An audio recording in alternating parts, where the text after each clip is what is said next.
buddy, put that thing back in its holster. We haven't gone anywhere. I don't understand. Check out the MichaelDukesShow.com for information on how to get access to the podcast. Welcome to the party, pal.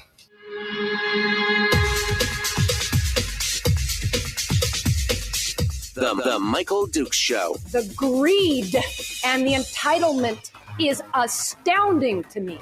What more could you want from a low-budget radio program? This is a dumpster fire. That was just BS. It is time to get a new perspective. We know just what you need, and we've got just the cure. Open wide and prepare for a steaming hot cup of freedom. I just don't fathom it. The Michael Dukes Show, streaming live across the world. Oh, yeah. Live around the world on the internet at michaeldukeshow.com and across the state of Alaska on this your favorite radio station and or FM translator. Good morning, my friends. Welcome to the program. It is the Michael Dukes Show, and it is Thursday. 1 day off of Firearms Friday. We could see it from here. We're feeling it. We're loving it. We're ready to go, and just can't wait. The weekend is not too far away. The weather has been, well, slightly uncooperative. Let's put it that way. Slightly. I mean, it's nice that it got up to be so nice and warm and 40-ish and everything. And then, of course, it all melted, and then it snowed and got frozen again. And now last night we got even more snow. So we'll talk about what's coming on that. There's a huge storm, by the way, coming up through the Aleutians, going out into, it's affecting everything from north to Point Lay, all the way down to the peninsula and across the state as it pushes across. You're all going to see some snow and wind. Let's just put it that way. Wherever you are, you're going to see snow and wind. And I don't know exactly how much, but a lot. So, comparatively. Oh, man, it was just another day that I knew I shouldn't have got out of bed this morning.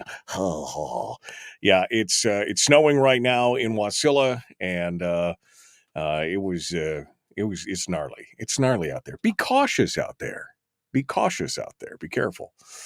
Wind gusts up to 60, 70 miles an hour, depending on where you're at. Up in the interior, I don't think quite so much. I didn't catch the interior forecast, but it's still cold, and winter's not done with us, I guess is what I was saying.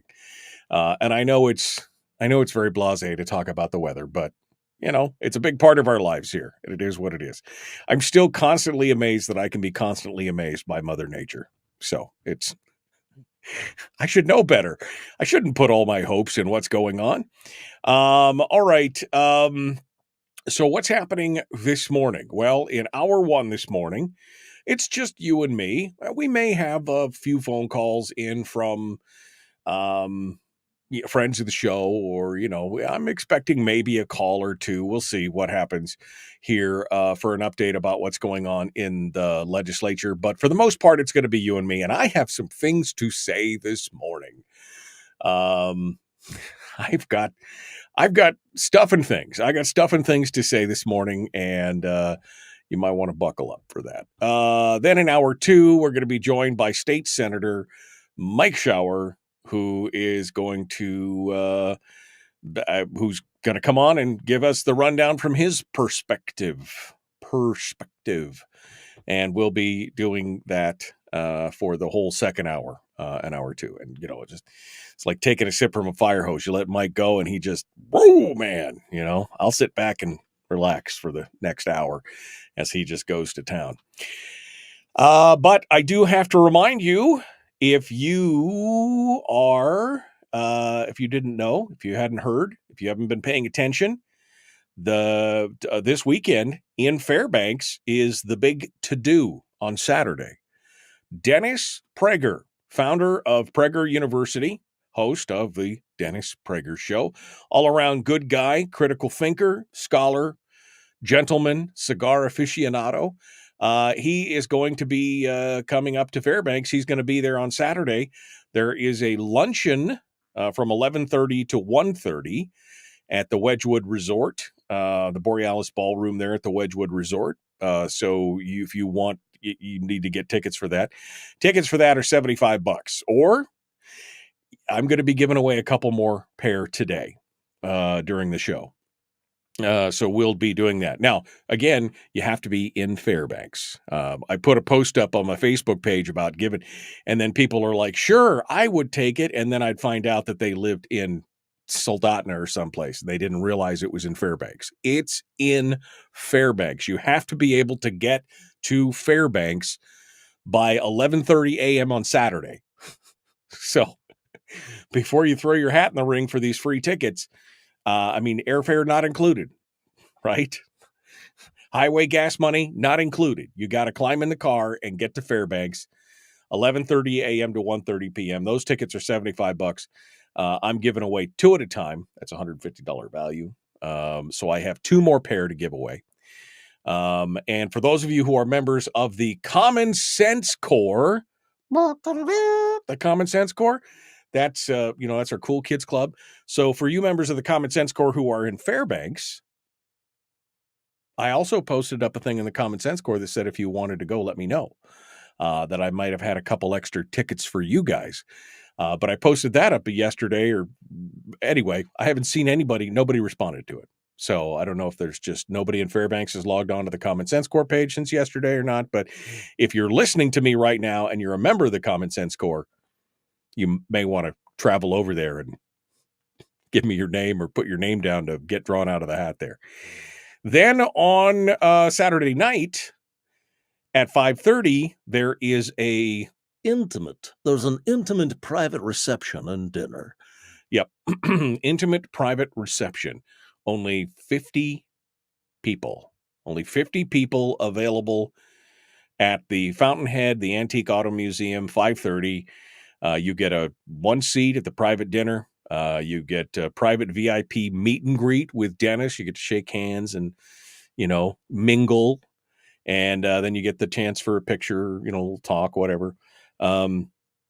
Those tickets are $250. And you can go to akfamily.org if you'd like to find out, get more information. The tickets are available there. And all you got to do is go register. Just go register. And you can participate this Saturday, the 24th, akfamily.org. We interviewed Dennis a little bit about it on Monday, minus all the technical glitches that we had on Monday for some reason. It was a good interview, and we had a good time. So go check it out. And I am going to give away again a couple. I'm going to give away a couple tickets today. I haven't decided how I'm going to do it. I don't know. It just might be a phone call. It might be a email. You might want to get ready. But again, remember, this takes place in Fairbanks. So if you live down in Homer or you live, out at Bethel or something, it's on you to get to the Golden Heart City by Saturday at 11:30 a.m. Okay? I'm just throwing that out there. Okay. What do I need? What do I need to answer here? What do I need to go over? I got some things to say. I'm a little irritated by some of the commentary on a variety of things. Specifically, education obviously is going to be a big deal for what we're talking about here this morning. That is like that's the only thing they're focusing on, it appears, in the in the legislature right now. The House anyway. It seems like that's just it's here we are. We're over a month in, and very little else has been discussed in the legislature. The Senate passed their deal, and the Senate passed their deal and got it, but the House, oof, man, all they've been focusing on lately is the education bills, and they're going a whole lot of nowhere. And I want to talk a little bit about the rhetoric and about what's happening. and the reaction as well from various entities, including the school districts. And we talked about that the other day, how if you don't give these organizations like the school boards, the NEA, the teachers unions, if you don't give them exactly what they're demanding, you are going to feel the pain, right? They're going to hit you exactly where it hurts as hard as they can, and they are going to do so in a way that is designed to enrage and engage the public in this debate over, for example, in this case, over school funding. We've talked about this in the past. This is a typical tactic of politicians and political operatives. I still remember when Tony Knowles was struggling. We had a deficit. And so his reaction was, because the legislature wouldn't give him what he wanted, he essentially line itemed out the maintenance on the highways going north of Fairbanks, right? No more snow plowing on the Elliott Highway. No more snow plowing on the Glen, or on the Rich going down to Paxson. I mean, it just all this stuff where he was going to do it where it hurt people. I mean, we were going to spend $500,000 paving a back parking lot at the DOT facility, but nobody said, well, maybe we should, maintain the highways. I know they're two different budgets, but the point is still the same. Maximum pressure, maximum pain. And all I could say is the Anchorage School District, hey, mission accomplished, right? Because what happened what was the first date of this? This was the proposal was on the 16th. So here we are 6 days ago. And this story actually came out yesterday. So 5 days ago, essentially, the Anchorage School District put forward a proposal that they were going to cut elementary art classes and health instruction classes, which I don't really know what health instructors in elementary school talk about, other than is that reproductive health? Are we talking about sex education? I don't really know what a health instructor does as a separate class in grade school. I'll be first to admit that. But they were going to cut art classes and all this stuff. And that made a big stink. There was a big story in the ADN. They had pictures of these teachers looking very sad or angry about how their positions were going to be cut and how the kids were really feeling the pain. And I mean, the news media just bought into this hook, line, and sinkers. Anchorage School District plan to cut dedicated elementary art classes and health instructors draws concern. And the story goes on to talk about all these things and what they're doing. And this is the one that I actually quoted the other day, that where Andy Holloman from the school board said, oh, we're only doing this because we're out of money. We're only cutting because we don't have the funding. It's the state's fault. Remember this conversation that we had? So this was 5 days ago, 6 days ago. Oh, they also announced that they were going to eliminate the Ignite program, which is the gifted and talented program. They were going to eliminate 18 of the 20 teachers who teach that, saving themselves a couple $1 million a year. And what happened? What happened day before yesterday? What happened on Tuesday? Oh, they walked that back. Why did they walk it back? Oh, because there was a huge hue and cry from the parents of one, gifted and talented students, where I assume, just based kind of on what's going on, that they are probably more engaged than the average parent. I mean, I'm not trying to call anything out. I'm just saying kids who are gifted and talented, the parents are probably paying a little bit closer attention to the parents are probably more engaged. They knew this. They knew going into this that if they hit the gifted and talented program, and then they hit the art program, and they knew that they were going to get this huge hue and cry. So they make this big dramatic thing, and they make this announcement on Tuesday at the meeting that they have decided we're no longer recommending that this be proposed next year. I mean, it's just, this is bait. They know what they're doing. They know the news media will run those sad, sad stories about all this kind of stuff. And they got the predictable response. The room filled up. Bryant's comments drew loud applause from the large room filled to nearly every seat in the room, many of them wearing red to support Ed. Right? And the reason they keep doing this, folks, is because it works. Because it works. The parents probably really have not given any thought to anything else beyond what's affecting their kid. They're not looking at the outcomes. They're not looking at anything else. They knew that this affects them directly. And so they got, oh man, we got to get out there. We got to get engaged. We got to jump up and down with our red sweatshirts with everybody else and show them. And the news media, again, plays right along. The parents play right along. And then all the education people high-five themselves in the background because they knew that, they just knew. We got him now. We got him now. Hit him where it hurts. That will fix everything. I mean, they got the playbook, baby. They got the playbook right there. It really sickens me to watch. It discourages me. Because I know these parents care about their kids, but I don't think they're paying attention beyond the immediate, they're going to take my kid's class away. They're not thinking beyond that. In my opinion, as a whole, en masse. All right, we got to go. The Michael Duke Show, common sense, liberty-based, free thinking radio.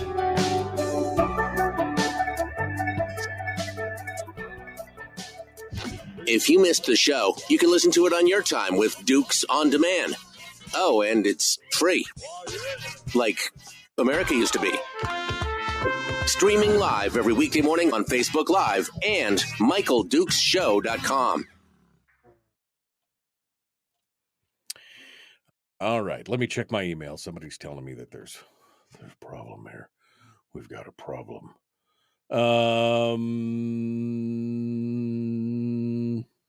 There we go. Closure areas, Moose Pass due to heavy snowfall, Seward Elementary, Seward High, Seward Middle School, Moose Pass School. Bunch of schools closed. Okay, well, I'll announce that in the next segment.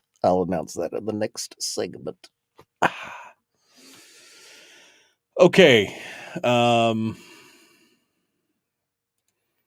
Was there more than just that one? I suppose I should go look at the other. I got too many email addresses. I got like 53 email addresses, and I'm trying to figure out which one they send everything to. There we go. Homer areas, school closures. There we go. Got it all. All right. Thank you. All right. Let's go back to that.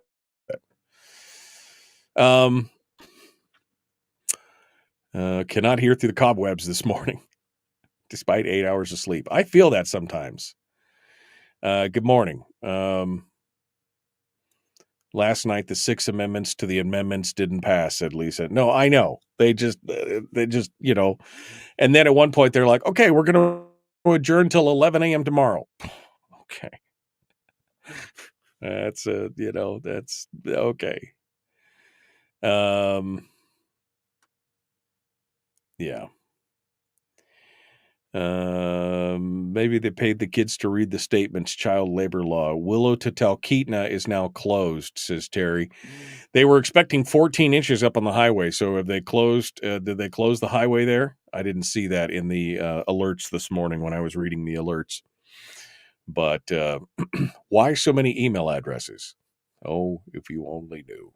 If you only knew. Every pie I have my finger in requires a different email address. That's what happens. The new buzzword from the House It's an apocalypse if the Anchorage School District doesn't get the BSA increase. Okay. All right. Okay. Whatever. I mean, it gets to the point where you just can't, if you're actually thinking about this, you can't look these people in the eye and take anything they say seriously. I mean, really, that's what it comes down to. You just can't take them seriously. Because it's always the sky is falling. It's always doom and gloom. It's always somebody, you don't care about the children. It's always something.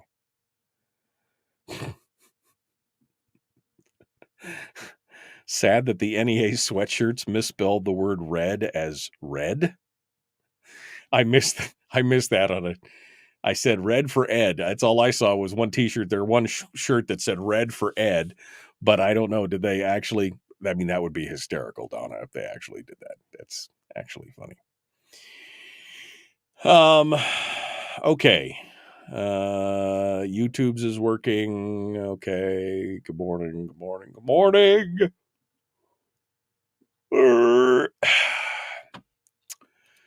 What else I got here? You guys is. Do I need any of that? Nope, I don't need any of that. Okay. Sorry, I'm trying to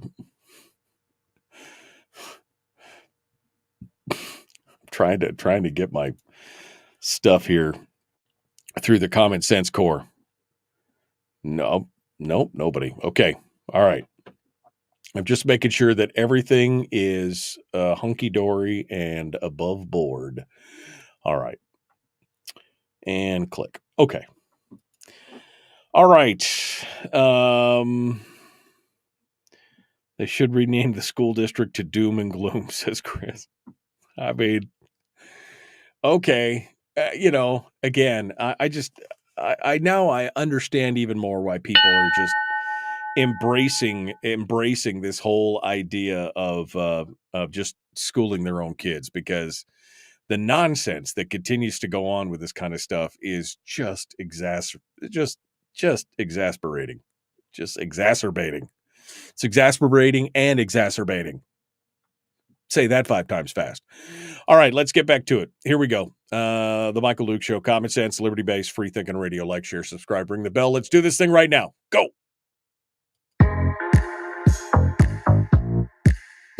The Michael Duke Show. Not your daddy. Wait, sorry. Not your daddy? Ooh, not your daddy's talk radio. Huh. Whew. I was scared for a second. Thought we were going down. Here's Michael Dukes and the show.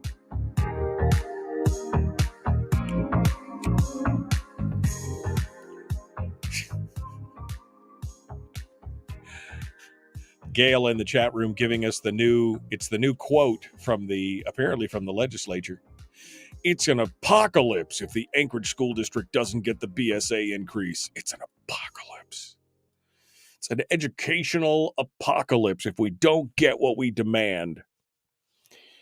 But again, I mean, sure, this is exactly what's going to happen. The school district is going to play the tune. The news media is going to dance to the tune. The people are going to be entranced by what's being reported. And then they'll declare victory when they come in and they get all these people agitated. And, because, if you can't motivate, you agitate, right? That's the old axiom. If you can't motivate people, you agitate them.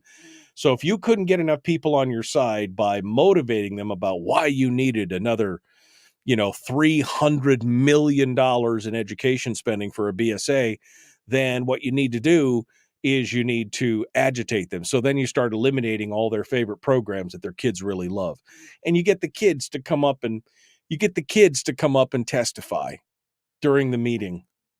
My classroom teachers don't have enough time to challenge me because everyone's on a different level, which again is the main problem with public schooling to begin with, is that, when I went to school, I'll be honest with you, I was not really challenged by much. In fact, I was bored most of the time, right? But that's just kind of how things go. And now they're talking about, this is a third grader. She said, if Ignite is taken away, the gifted and talented, I'll lose my favorite part of the week. They're They're all in it together, and they're all doing it on purpose. That's what I'm saying in this case. They are specifically taking a... Now, what about cutting schools? What about closing schools? What about Fairbanks is closing what? Up to 4 schools? Now, it doesn't make anybody happy, because the school is close to them, or they have fond memories of their other kids going to the schools, or they themselves in some cases went to the schools. And so there's some emotional baggage on that. But the bottom line is that if you have a dearth of students, if your population or your enrollment is declining and you have fewer dollars to use because of that decline and everything else, you've got to make the cuts. That's how you survive, is you reduce your expenditures to match your income. But because this is a public thing, because it's public, because it's government, because it's schools, because it's for the children, somehow that means we just have to pour ever increasing amounts of money into it. Again, a quick reminder. We currently spend 6.7% of all available salaries, right? Bob Griffin had that article over in Must Read where he's talking about that. The amount that we spend right now is approximate to is the equal of 6.7% of all income in the state, personal income. So if we were going to fund education at where we were at right now, you would have to pay a 6.7% tax just to hold the line where it's at right now, which is nearly double what they're doing in places like Florida and everything else, where they're only doing it at like 3.4%. But they want more, M-O-A-R, more. That's what they want. Because we couldn't possibly do with less. Because now we're talking about people's jobs. Think of the people who would lose their jobs if we had to cut back. I think about that all the time in the private sector. I think about that all the time, that if we don't achieve our goals, if we don't hit our sales, if we don't hit the numbers that we need to hit, then guess what? I've got to make hard choices about who do I let go? Where do I cut? Those are hard choices as an employer. Those are choices that I've had to make. Who gets their hours cut? Who loses, who maybe, loses the job entirely? Maybe we have to change directions and make a shift. I've had to fire people. It's not a fun thing to do, right? It is the least favorite thing for me to do. Because, of course, I care about these people. But the business demands it. I can't just do it and keep paying them because I can go demand money from somebody else. See, that's the difference between the public and the private sector.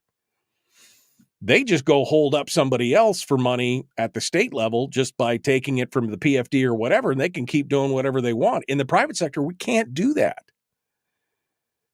If there is less revenue, if there is less income, if there is less, productivity, we have to pay the cost for that. We have to, adjust what we're doing to match that.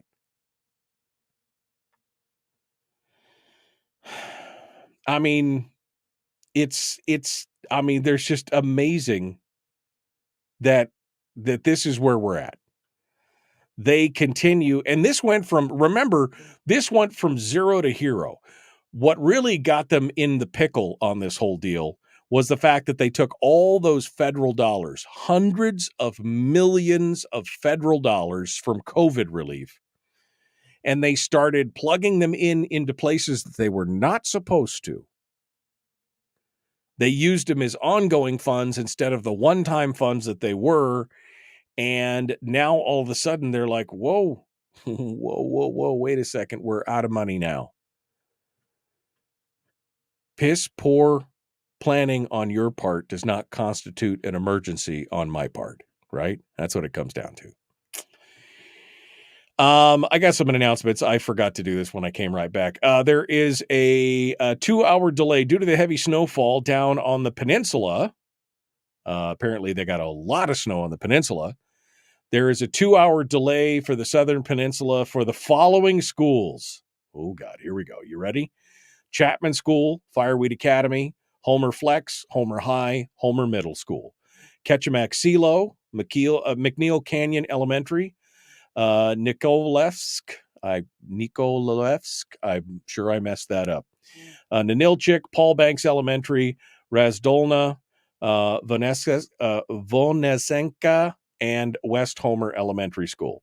All of those students and staff should arrive at school 2 hours later than normal. And over in Seward, well, they just closed the schools. They're like, nope. Moose Pass School is closed. Seward Elementary, Seward High, and Seward Middle School are all closed. So, and they've also closed the schools, according to Terry in the chat room, which I did not see a notification. I usually get notification from Matsu on this, but they also closed the schools from Willow to Talkeetna. So it's because they got a lot of snow up there. So I guess I should just 1 inch of snow in 30 minutes. Well, that is it. That's it right there. Nikolaevisk.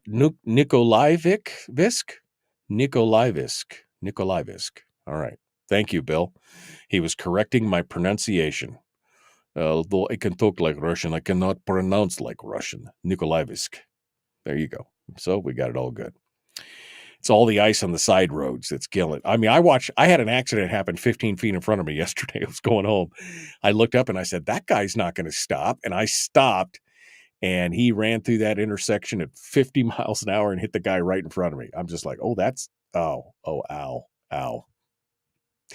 People just not, I don't know, man. Don't know. Pay attention. Look both ways, even when the light's green. That's all I'm saying. Try to teach that to all my kids. Look both ways, even when the light's green. All right. I totally threw my rhythm off when I went to that, just because I wanted to make sure I got those school closures in. But this whole thing with them getting their way and doing what they want to do, we're just going to cut where it hurts the most. And we're going to get these parents engaged, even though I don't think the parents are really thinking beyond what the initial impact is to their kids right now. That's the problem. I don't think they're analyzing. I don't think anybody has laid out the facts to them.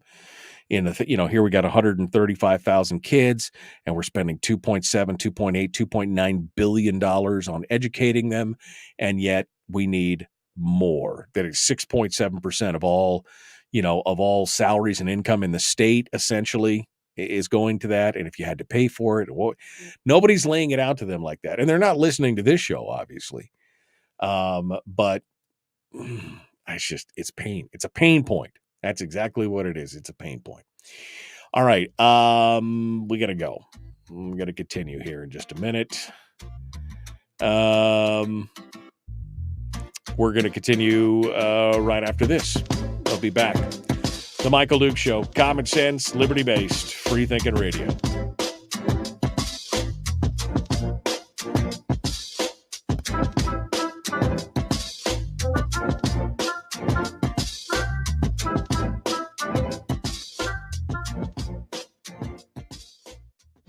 If you missed the show, you can listen to it on your time with Dukes On Demand. Oh, and it's free.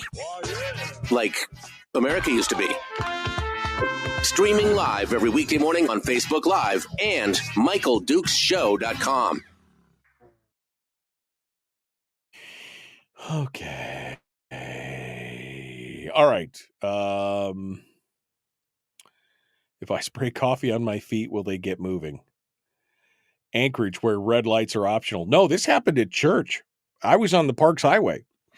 Headed out, and I was headed out of town, out of Wasilla, and the light was green to us. 2 or 3 cars went through, and the guys ahead of me started to go through, and I looked up the hill, because I usually try, even when it's green, I'm looking, and I caught movement, and I look, and this guy was just coming down the hill he was going fast, and I'm like, whoa, you're not going to be able to. And I just hit the brakes. I stopped. I didn't go through the intersection. He hit that guy ahead of me. It was about 15 feet ahead of me when he hit the guy. And, it was The guy didn't even stop. He didn't even slow down. He didn't even, I don't know what was going on. No brake lights, no nothing. He just full on, bam, full-size pickup truck against a Honda CRV. It was gnarly. Let's put it that way. That was gnarly. Anyway, facts don't matter, MD. It's for the children. Same thing with gun discussion. Feels. It's all about the feels. Yeah, I agree. It aggravates me, says Kim, when they have kids testify, because you're weaponizing your kids. You've gone beyond the logical, reasonable argument, and you're going right to the feels. That's exactly what Brian was just saying. You're going right to the, feel bad for my children because they don't. Again, I'm sure you could have the smartest, gifted, and talented kid who's a third grader, still doesn't understand the ramifications of what's going on. It's just, it feels dirty, man. That's what it feels like. Yeah. Okay. That's what was going on. Closing 4 schools in Fairbanks is an opportunity to open charter schools in these buildings. Parents and educators need to step up. Yeah. I hope they get the charter school thing through the legislature, because that would go a long way. First and foremost, it would wrest control of that away from the local school boards who don't want their monopoly challenged. You saw what happened in Anchorage with that charter school, 800 parents. And when they closed that charter school, 800 parents just pulled out of the system and said, "Oh yeah?" And they gave them the finger on the way out the door. Yeah. That's all I'm saying.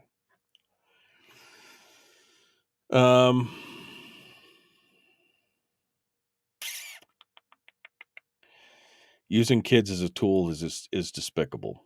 These are grown-up problems. I agree. But that's a tactic that you see all the time. And it's just, it's like bringing these kids to these big protests and things like that. These kids don't understand anything. At this point, they want to go watch Bear the Big Blue House and play with Legos. They don't care about. Or maybe you make them care. Maybe you make them so neurotic with all these problems that they shouldn't be facing when they're kids that maybe, I don't know. The whole thing is just, it's crazy. Like Greta Thunberg. Yeah, then you end up with Greta Thunberg. That's what you end up with. Oof. Talk about mental disorder. All right. I'm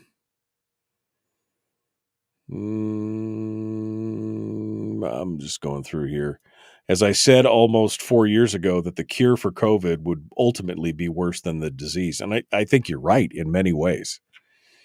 It messed things up so tough. Bob Griffin has a new piece over at Must Read. Okay. You had me at that, because I was reading Bob's piece again. While funding is adequate for Alaska schools, the results are still disappointing. How much time do I got? A minute, is there? Seeing a huge battle erupt in Juneau over the school funding this year, where their energy should be focused on how to reallocate our education dollars to programs that produce results. Rutgers University Miami ranked Alaska second in the nation overall best funding with a score of 95 out of 100. Florida ranked last with a score of 12 out of 100. Despite the enormous difference, 28% of Florida high school graduates scored a 3 or higher on at least one AP exam, compared to 11%. Jesus. Oh, please, oh Lord, help us with this right here. Wow. Wow. Okay. We're going to have to go over this and talk about this, because that's just, wow. And of course, then we get, where is this? I pulled this quote. I've got to pull this quote out, because where is it? It's, damn it. Hold on. I'm looking for it. Here you go. There it is. I got it. So we're going to have to get this, because Andy Josephson, the gift that just keeps on giving, is got a quote in here that I want to read in conjunction with that piece. So thank you, Donna, for giving us the heads up on that.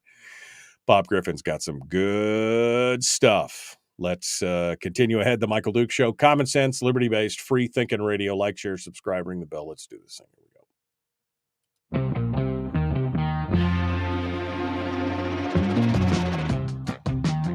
The Michael Duke Show. Seriously humorous with a pinch of intellect. Sorry. That is humorous. Here's Michael Dukes. Well, special thanks to Donna, who I didn't get really to go through Must Read this morning, Must Read Alaska. Usually I catch at least one or two stories. I try and read from all different aspects, right? I read the landmine. I read the current, the Alaska Current, which is the thing from the guy that used to do the Midnight Sun blog, and the ADN and KTUU. But I apparently missed this story this morning, which from last night, and this was Bob Griffin, who Bob Griffin wrote that story that I was referencing, talking about the 6.7% of all salaries. I want to make sure that I read that quote properly because I'm sure that I screwed it up.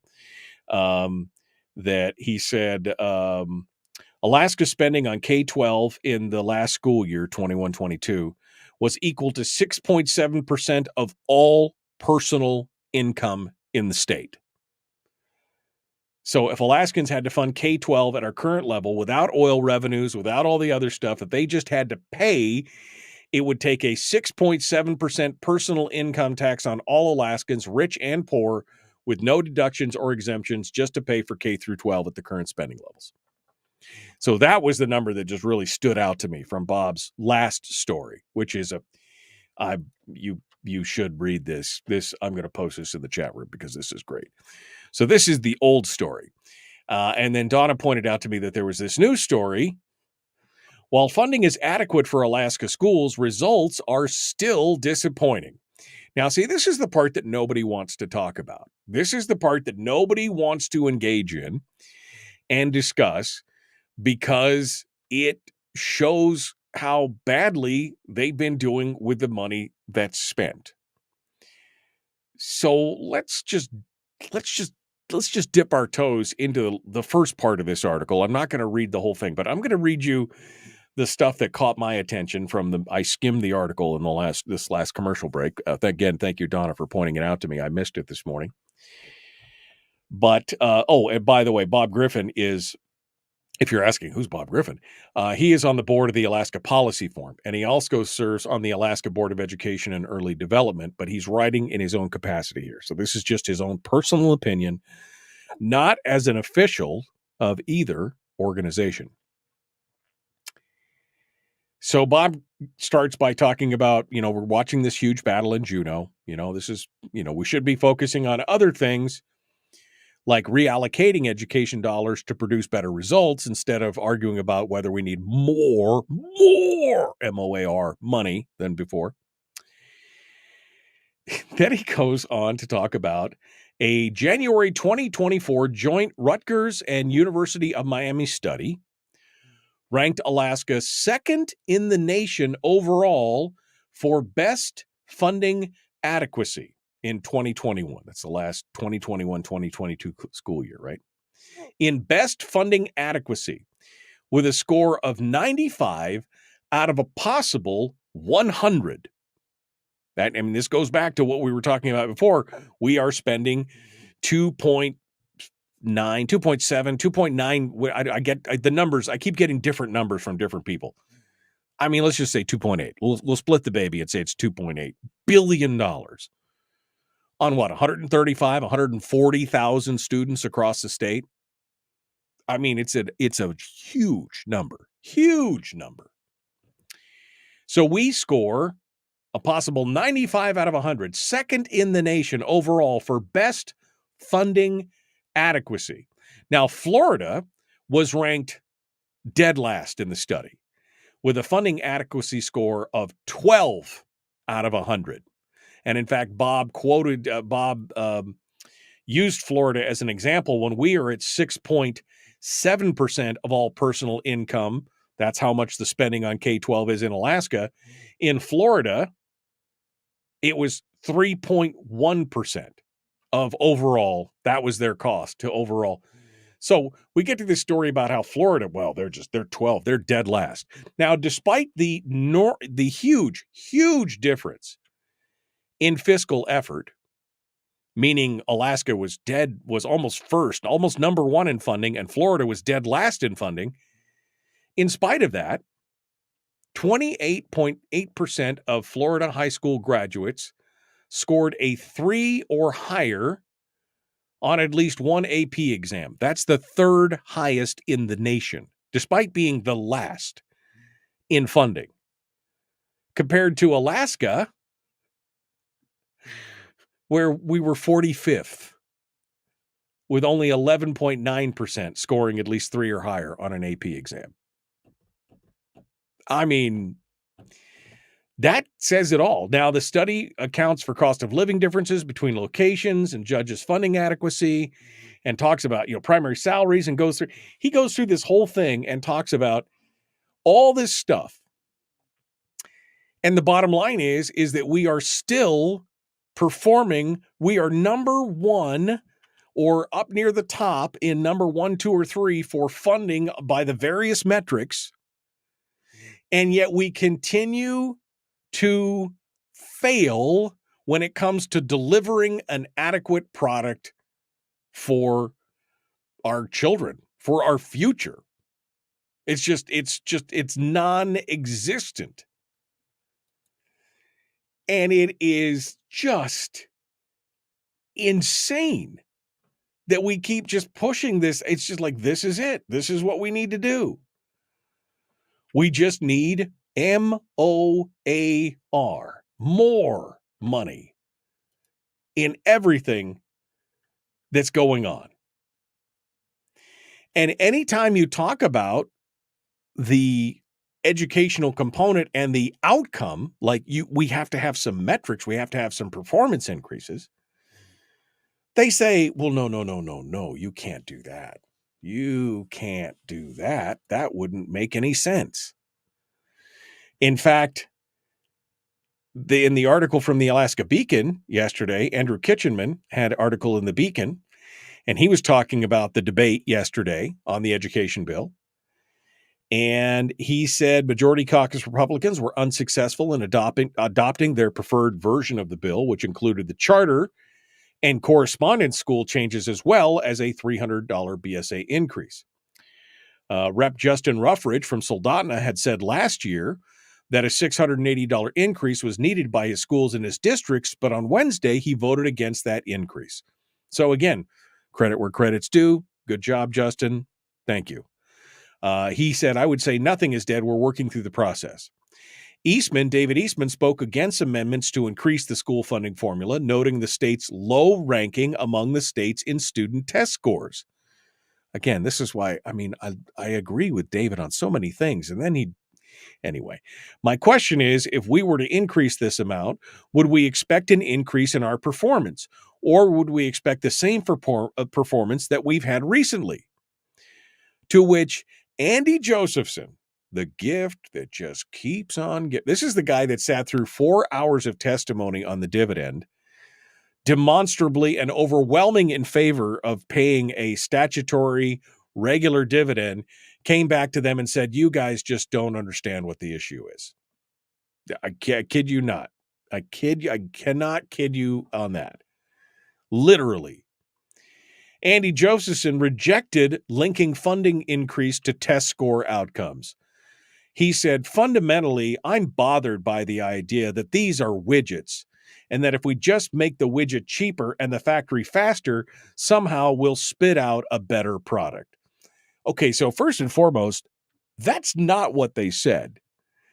They didn't compare them to widgets. School children in this regard are a product that are being developed by the school system, and that we should have an adequate product being developed by the school system. Nobody said you had to make the widget cheaper. They said you have to do a better job on quality control, not make the widget cheaper and make the factory somehow fast. I love it how they disseminate this down to where it is not about making sure that the kids have an adequate education. You're demeaning them to making them widgets faster and cheaper. It's a nonsensical argument, but nobody calls him on it except me, I guess. And so you're saying that we should just give you as much money as you demand, regardless of what the outcome is with the children, that if we don't, that we're actually wanting you to make children cheaper. I mean, other people are doing it. See, that's the worst part. It's not like this is happening in a vacuum. We can look across the nation and we can see people who are doing more with less. They are doing more, M-O-R-E, with less, where here, all we want to do is less with M-O-A-R. More! Give me more! That's all they want. And they don't want accountability. They don't want to link the funding increases. They don't want meritocracy. They just want it to be an automatic, they just give it to us. Just give it to us because we said so. Even though, again, we're almost number one in funding and we're number 45th in that metric that I just talked about earlier from Bob Griffin's article. We're 49th in, math and reading comprehension. We got 1 in 4 students aren't even graduating, which is a number that is almost unchanged, only by 2 or 3 points in the last 20 years. And you want more. Okay. I mean, then you get this study. How much time? I don't have enough time. Then you get this thing. Claire Strempel over at Alaska Beacon has got this article about the charter schools report card. Paul Peterson, director of Harvard's Education and Policy Governance Program, came and testified before the legislature about a week and a half ago, 2 weeks ago.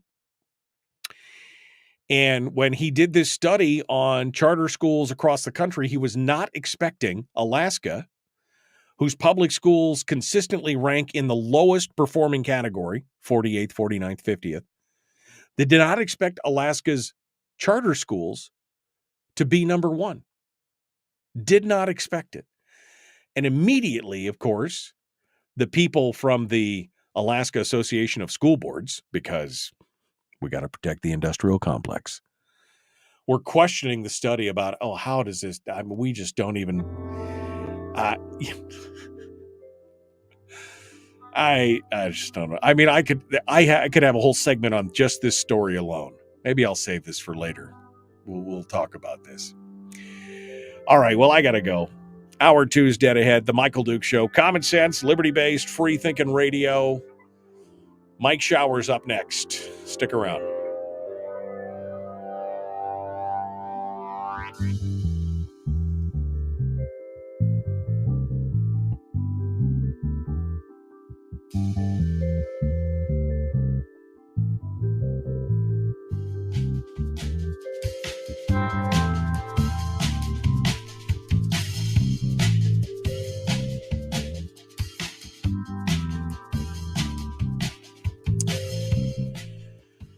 Okay.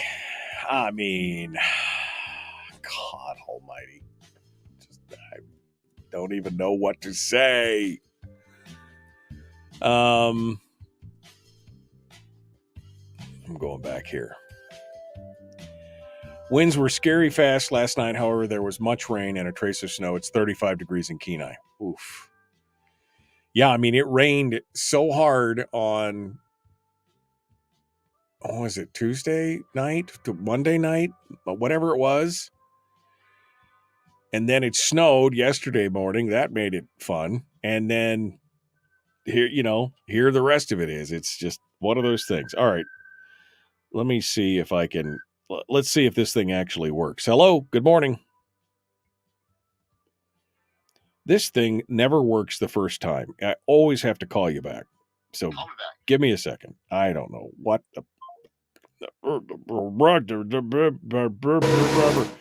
I don't know why. It's just so irritating why it doesn't work on the first time, but it never does. There we go. See, I don't know why. I don't know what the deal is. I have no clue. So irritating. But here we are. Good morning. How are you? I am fine. How are you? Fine. That was a long pause for a very subdued answer. That's because I tried to swallow my own tongue right before that, and I was coughing. I was trying not to blow everybody's ears out. Got it. So there you go. Hey, how's it going down there in opposite land? I mean, I swear to God, these people. I was talking to who was we talking to? Some folks from Fairbanks last night that were coming through that are trying to, like I said, lobby has got a dirty, it's like a dirty 4-letter connotation these days. But lobbying in itself isn't evil, right? It's like saying a gun's evil or money's evil. It's like the use of, what you do with it is what matters. But they were lobbying for what I think is a good bill, which is one that's trying to prevent. There's some people trying to do the real estate tax thing. Like when you sell a house, they want to allow municipalities, the state to tax the transaction, which could be tens of thousands of dollars in the cost of a house, as if real estate isn't expensive enough. Anyways, good bill, supporting that one. But we were talking about something. They said, well, how is it here? And we were going through the question you just asked. I said, have you ever seen the Stranger Things? They go, oh, yeah. This is the upside down. That's where I'm at in Juneau right This is the upside down. I feel that for sure. I mean, it's like everything is just, it's just opposite. The whole thing is opposite world. It doesn't even. It's just not. It's not reality. It's not. It's the upside down. Yeah. Really. All right. I got to center this. My OCD is triggered right now. I'm trying to make sure this is right. Okay. No, it is. I'm looking at this and I see these comments and I don't know if you were listening, but I was just reading this comment on, where David Eastman says, if we're going to increase this funding for this schooling, would we expect an increase in performance? And Andy Josephson said, oh my God, I'm so bothered by the idea that these kids are widgets and that we could just make the widget cheaper and faster. Somehow we'll spit out a better. That's not what anybody said. But, that's the thing. They do not want metrics at all, man. They want zero accountability for any of this. It's astonishing. No, Michael, they don't want accountability because then that means you have to show metrics of performance and how you're spending the money. The unions, the administrators, the superintendents, the whoever. I don't really put a lot of blame on the teachers because that's, other than supporting the unions, maybe, full tilt, for some of them, they're kind of they're widgets, right? And the cogs in the machine. But the reality, Mike, is if you have accountability, then we start to know where the money's being spent. We know how it's being spent. We know whether or not it's being spent in the best way and where the performance is working and where it isn't. They don't want that. I mean, your kids, you give them, an allowance, right? They don't want to tell you that they spent it all on candy when they were supposed to use it for something else or save it. That's the point, Mike. A lot of people don't want somebody digging in their business with accountability because it means they're going to have to explain their actions. Why did you spend money this way? How come you didn't do that when you were supposed to, or it's better? So yeah, who wants accountability with the whole thing, Mike? Because then you just throw money at it. And guess what? As I've said many times, if you think for 1 second that a lot of these legislators, like the one you just mentioned, aren't giving payback to the big unions that support them, that lean mostly left, that support mostly Democrats, because you can look at one guy says, I'm an independent. I'm like, really? Because I look at your APOC report and it's all Democrats and it's all Democrat packed and it's all Democrat union and you vote with the Democrats and caucus with the Democrats and hang out with the Democrats. Don't tell me you're not a Democrat. Hey, don't do that. Don't do that. That's my camouflage. I'm not. Don't rub against that. That's my camouflage. That is nothing. Yeah, but don't come on, man. I mean, at least tell something that's not true that is hard to prove. Because when you say one thing and I could just look and report and go, no, you're not. I mean, that's just ridiculous. And so, but that's what a lot of it's about, Mike. It's about paying back unions and others that support them.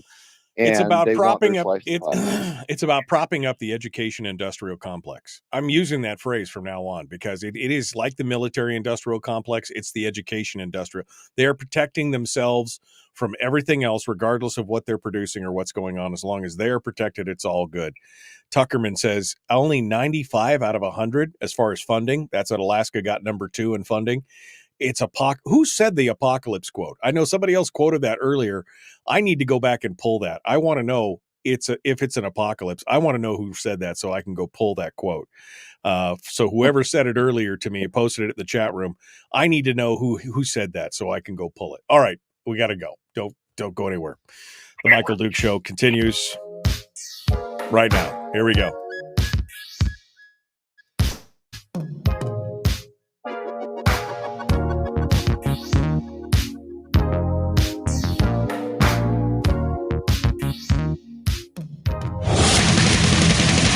Whoa, buddy. Put that thing back in its holster. We haven't gone anywhere. I don't understand. Check out the MichaelDukesShow.com for information on how to get access to the podcast. Welcome to the party, pal.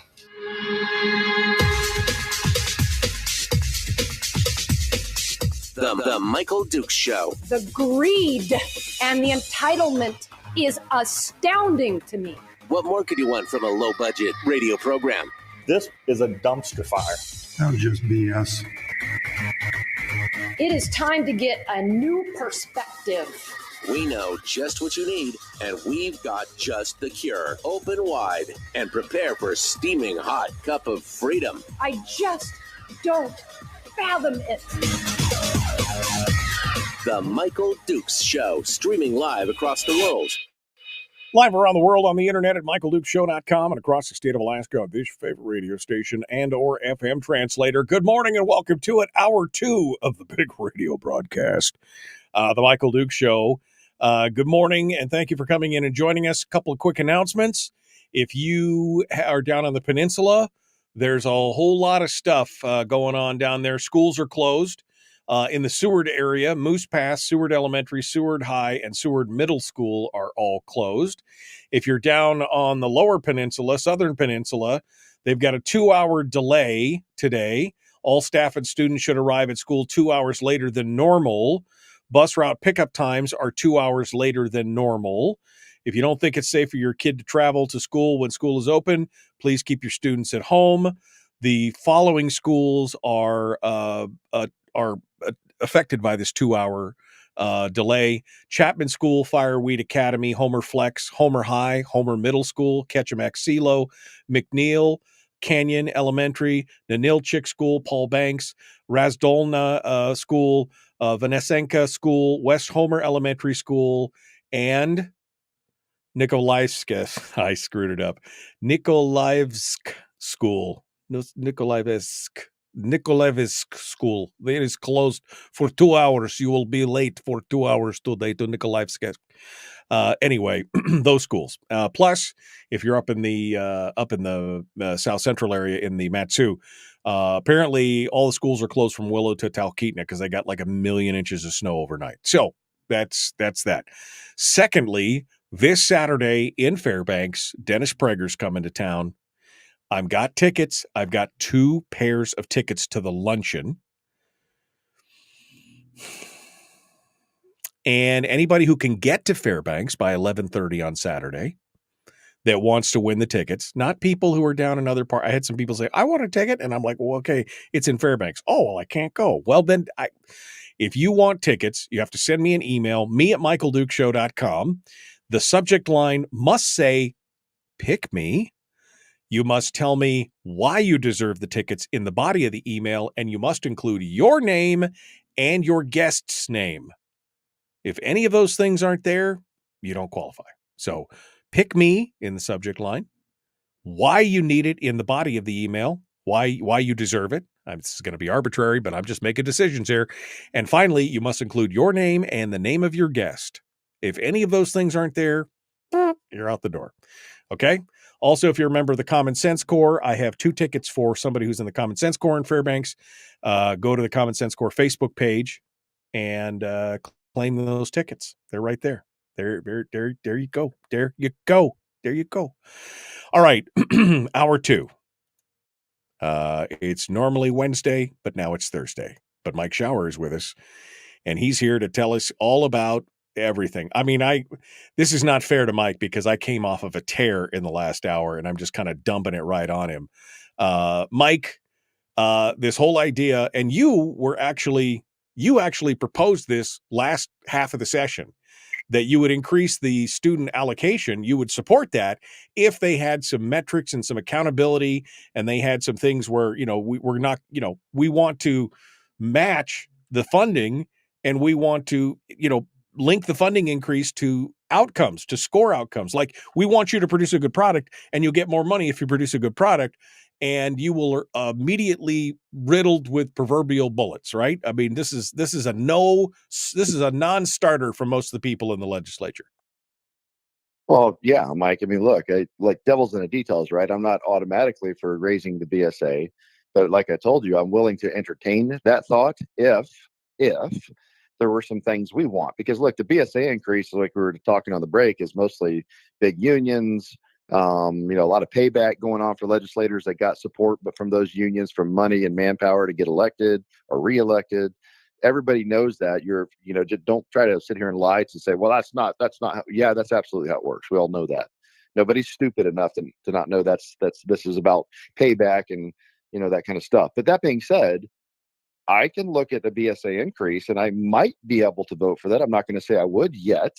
I liked the $300 number they had versus the 680, because that's about 75 million versus the 175 million that a 680 increase is roughly.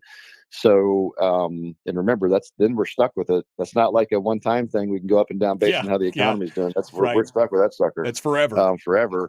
Yeah, like all the other spending we're looking at forever. But yes, the work that the House Republican majority did to put in things for charter school, homeschooling, a whole bunch of really good stuff, with a modest BSA increase, talking to them and looking at it, I probably could have voted for that with the transparency and the reporting requirements that were looking to be included in that. Like you said, I proposed that, was shot down, of course, in the Senate, and shot down by the Democrats and shot down by the press and every other, left of center person out there. But funny, Mike, I didn't get a lot of teachers coming through my office when all the lobbyists were here either. That was kind of interesting. I should say teachers, a lot of, NEA types and others, but it's almost like they knew what I was going to say.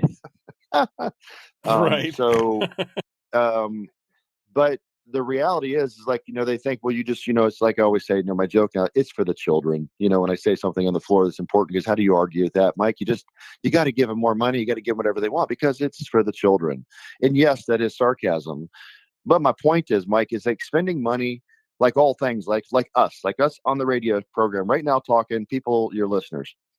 You might want to spend money on something, but what you're not going to do is go to the car dealership and go, I need a new car.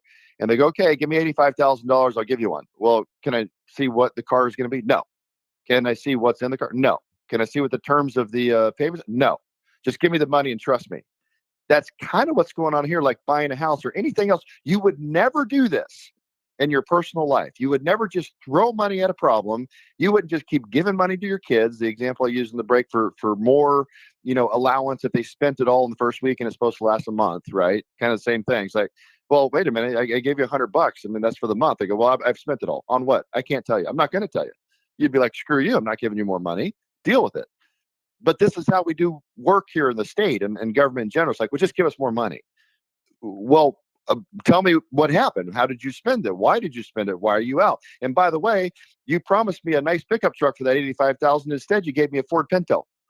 That's not exactly what I was looking for in performance for this vehicle here. So using the analogies, Mike, to try to get it across is that we are spending money that is not providing a good product. That is not the same, like you said, and I want to be clear on that. I've learned to not broad brush it. I've said that before in the program. Not every school district is the same. Not every school is the same. Some are doing better than others. Charter schools and homeschools knocking it out of the park. Backpack funding to make sure kids can go through, targeting funding to the districts that actually need it versus others, which we can do by law, by the way. Whole other story we'll talk about later. So we have options. But right now, the answer is from this legislature, the majorities in this legislature, I should say, of the Senate and the minority in the House, is just throw money at it for different reasons, as we illuminated a few minutes ago. But just throw money. No accountability, no transparency, no performance metrics, no better for other kids in the system for homeschooling and charter school. Just give the system more money. You would never do that in your personal life. Why would you do that when you govern, Mike? It is not good governance. We have to do better than that. That's my pitch. I think it's reasonable. That's the thing. I think it's reasonable. I mean, looking at this new Bob Griffin article, which I don't know if you saw in Must Read, somebody just brought it to my attention this morning.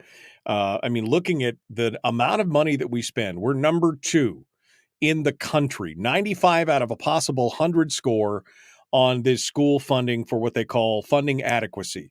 95 out of 100, number 2 in the country. Florida is down at the bottom. I mean, they are ranked dead last. And despite that, they still have a much higher, they have a much higher achievement, scholastic achievement at the end of this thing. And yet nobody wants to, it's always the answer is just more money. Well, you just hate the children. You just want them to become widgets. You just want us to make them cheaper and faster and do all this. No, I want you to do a good job with the money that you're given. Once you show that you could do well with the money that you have been given, then maybe we could talk about giving you more. But until then, why? Why would we ever want to give you more money? I mean, I thought that's a legitimate question. I really did. It is a legitimate question, Mike, and there are answers, and there are some things that make it more, and I don't want to use the word complicated because that's what we always say, right? Well, you just don't understand. It's complicated. No, I'm not going to do that. But I'm going to acknowledge there are challenges, right? So let's go to a remote school district that's way out in the bush. Yes, I get it. Fuel, food, buildings, heating, all that stuff is more expensive. They need extra to be able to pay for it because they're way out. I understand that. They say, well, we don't want to pay. Well, that's the reality of the state. That's the way the state's set up. We have this massive state geographic wise, as far as size and distance. Yes, some school districts need more money for some don't. The Matsu does a really good job. We're underfunded really compared to most of them in that sense. Right. So there are things like that, yeah, they do need extra funding for certain things. I get that. And to entice teachers to be out there, I go back to my point, then why don't we target that money? How come the whole system has to get the same thing when some need it and some don't? That's one of the first problems we have with that, right? You got to acknowledge the battlefield.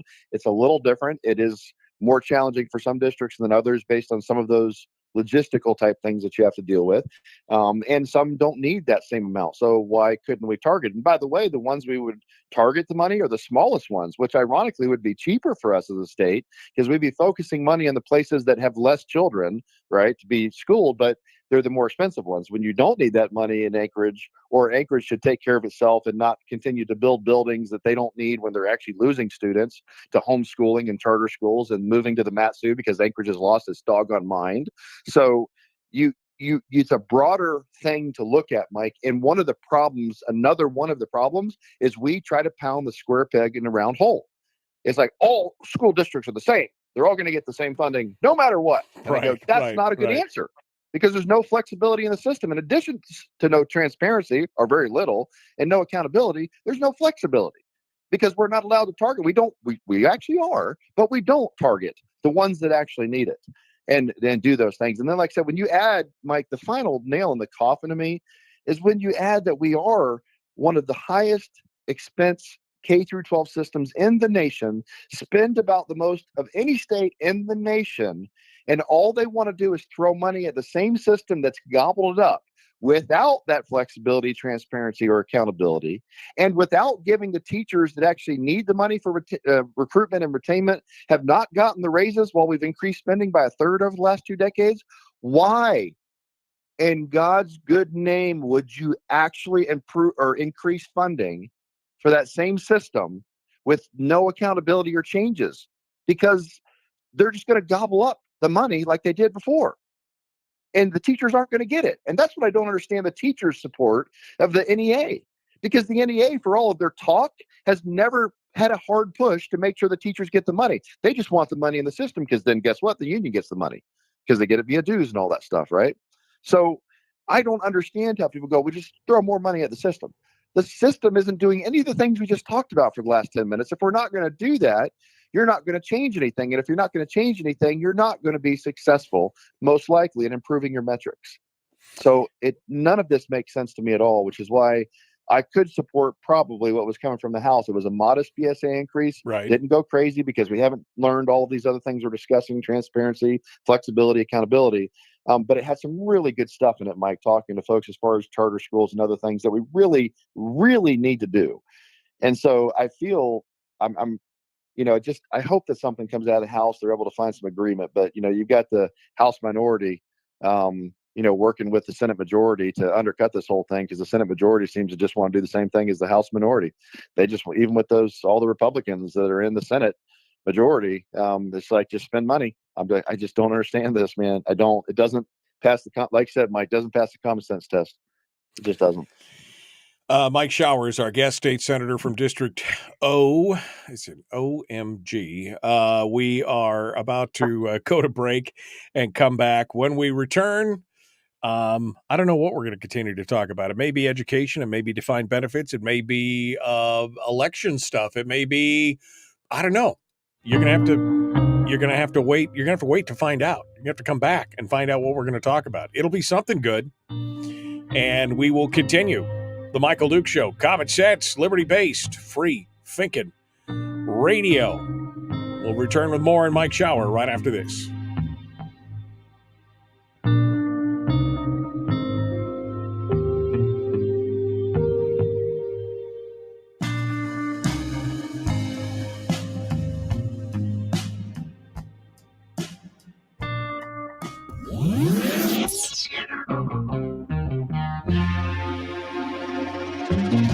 Listened to by more staffers in Juneau than any other show, because their bosses told them to. And after what they just heard, oh man, they're going to be pissed. You're a bad, bad man. The Michael Duke Show.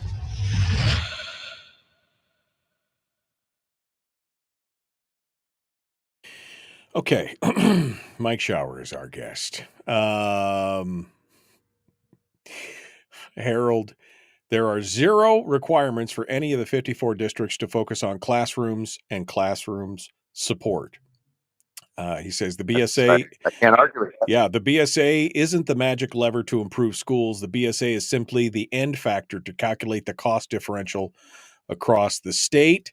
He says school performance isn't going to increase. In fact, the proposals on the table will be crushing school performance for the foreseeable future.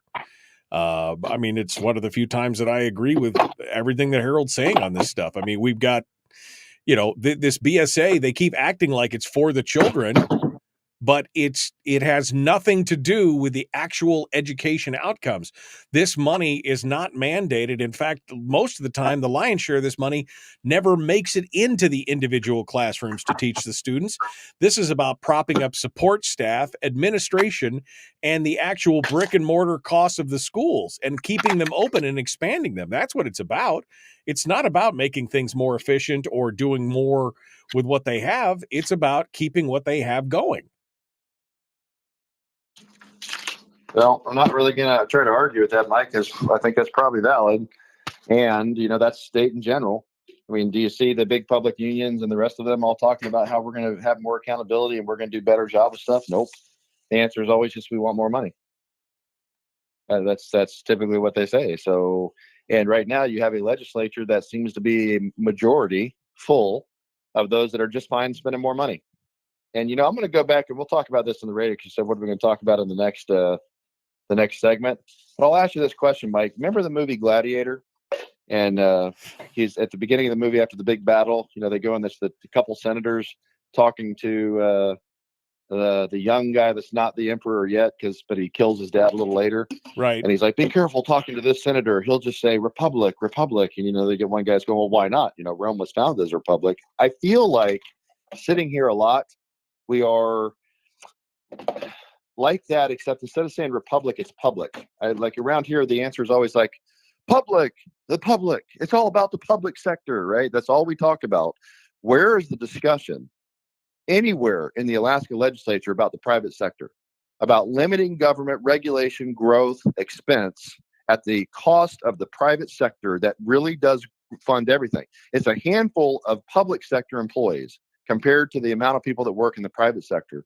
But nowhere in Juneau, Nowhere in the legislature are we sitting here talking about, let's take care of the private sector. Let's do what's best for the private sector. Where's the discussion, Mike? Well, because everything here is always about the public sector. Because it doesn't matter. Because it doesn't matter, Mike. Because the public and the private sectors are completely disconnected and divorced. Because they don't draw any revenue from the private sector, so they don't care what happens to the private sector. Private sector can crash and burn for all they care. They've got all the money coming in that they need, and as long as they're service industries that are providing services to the state, they may care about that, GCI, et cetera, but they don't care about anything else. Why would it matter? What would it matter if the whole private sector burned down tomorrow? Wouldn't matter a thing to them. They're still getting their money from the earnings reserve, from the oil companies. They don't care. That's the problem.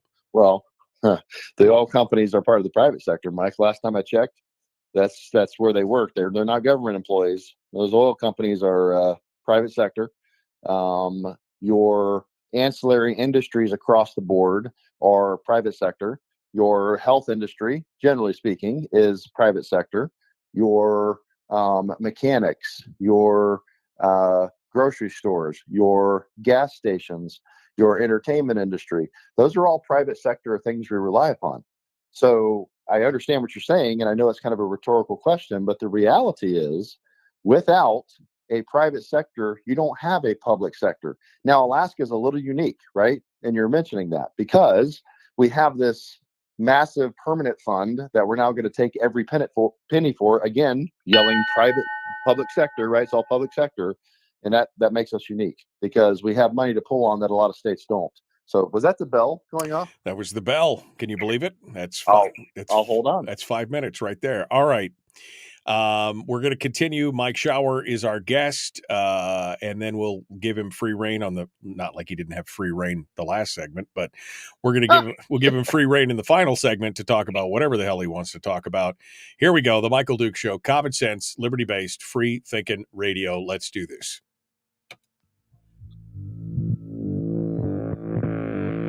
Public enema number one. Oh, wait, sorry. Public enemy number one, which makes more sense. On the other hand, he's a little bit of a pain in the Michael Duke Show. Negative. That's false. That's fake news. I'm not a pain in the anything. I am a perfect angel. We're continuing now. State Senator Mike Shower is our guest, and he apparently wanted to ask me a question to start off this segment. And so I don't know if it's rhetorical or not, but Mike, go ahead. You want to ask me a question? I'm here to answer it. Go ahead. What, did I say that? What did I say? Remind me again. You said you wanted to ask. Well, you wanted to ask me the question. Why are they constantly talking about the public sector, but never talking about the private sector? So that was your question to me. I gave you the example of the movie Gladiator. Right. At the beginning of the movie, after the big battle scene, they're talking there, and it's Maximus and with like two senators, and who's going to be emperor, the young guy that ends up killing his dad, later in the scene, and becomes emperor. And he's like, don't talk to this senator, because if you do, he's just going to say Republic. And the senator goes, well, why not? Rome was once founded as a republic. He's kind of talking that way. And I feel like that here in Juneau under different circumstances. Like when you walk around the legislative building, it's always like the public sector. And I'm looking at it going, yeah, but the private sector, well, the public sector, that's all we talk about here, Mike. Everything in this building, where's the conversation? Where's the focus? Where's the discussion on the private sector? The part that really matters, the part that actually does fund government, because even the permanent fund came from the private sector, from the oil companies that built this doggone state, right? Without the private sector, Mike, there is no entertainment. There's no grocery stores. There's no gas stations. All of the things we actually rely upon. Because I heard somebody on your program yesterday, I think it was, Randy, was talking about, well, all those great government services that we get. I'm like, really? Randy? Where? Tell me that. I've never called the police. I've never called the fire department. Other than, I guess you could say, the roads that get plowed and maintained, because that's a collectively bigger thing than any of us can afford to do on our own, unless you have a long driveway. Then you're on your own for that one. So if you don't have kids in school, we homeschooled our kids most of the time. So we paid most of that out of pocket, because without backpack funding, because again, the NEA wants to keep it all for the brick and mortar schools, right? They don't want you to have your children to be responsible for it, education. So where is all the money that we get for that, Randy? I mean, other than the tax people that come around, they're pretty diligent in doing their duties to make sure they take money from you. What's all the government services we really get? Because I would argue, and it is a statistical fact, that most people, I should say it this way, there is a small majority of the people that take most of the government services. Most of us use very little government service, with the exception of a big thing like an airport or, maintenance of the roads. And we have all agreed that, we're going to do that collectively with the government because, again, it's just those bigger things. Defense, national defense, right? You're not going to stand against an army by yourself that invades your shore. So you have certain things we've agreed over time that we're going to do these things as a citizenry. When people go, well, but the state funding, it's all about those government services. I go, really? What exactly do you use for those state services? Some people send their kids to school, right? But not everybody. There's some people don't have kids. Some people, like I said, homeschool and do charter schools and private schools. So it's not the same, Mike, with that when they talk about it. But everything I go back to, without a private sector, there is no public sector. Don't even need it, right? It would just be a barren island somewhere with nobody around. But the discussions in Juneau and the legislature, I mean, almost everything we do here, when we discuss this, it's about the public sector. And we've had how we're going to take care of the public sector. How are we going to take care of those government jobs? How are we going to raise taxes for this to pay for all this stuff? But when we start discussing the PFD, whoa, buddy. Hey, come on now. That money's going into the private sector. We don't want that. We gotta limit that. And by the way, if we're going to have that supersized PFD, which could also be called AKA following the statute, the law, the gargantuan, we're going to have to tax for that. The gargantuan. So you don't want to put money into the private sector, but you're fine with doing the public sector. I'll stop my rant. I'm off the soapbox, but gosh darn it, that just really gets. And it's because Alaska is so unique in the fact that they have direct control of the monies that are coming into the state. It doesn't have to go through the people's hands. The public and the private economies are completely divorced. The only ones that are benefiting in the long run and who are really part of this are the service industries or companies that have built their entire business model around government spending, government contracts like GCI, Quintillion, all these other companies. And, the oil companies, they're making money. They're making good money. They don't want anything jiggered there. They want to leave it alone.